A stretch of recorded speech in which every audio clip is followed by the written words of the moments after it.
மாற்றுத்திறனாளிகளாக இருப்பவர்களும் ஏழையாக இருப்பவர்களும் பூர்வ ஜென்மத்தில் அவர்கள் செய்த செயலின் காரணமாக தான் என்று சர்ச்சையான வகையில் பேசிய மகாவிஷ்ணுவை போலீசார் ஆஸ்திரேலியாவிலிருந்து திரும்பிய உடனே விமான நிலையத்தில் வைத்து கைது செய்தனர். சென்னையில் அவர் கைது செய்யப்பட்ட பிறகு தற்பொழுது புழல் சிறையில் அடைக்கப்பட்டிருக்கிறார். சைதாப்பேட்டை காவல் நிலையத்தில் 4 பிரிவின் கீழ் அவர் மீது வழக்கு பதிவு செய்யப்பட்டது.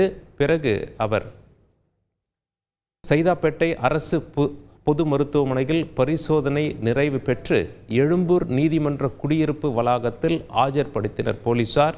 பின்னர் புழல் சிறையில் அடைக்கப்பட்டுள்ளார். 14 நாட்கள் புழல் சிறையில் இருப்பார் என போலீஸ் வட்டாரங்கள் தகவல் தெரிவிக்கின்றன.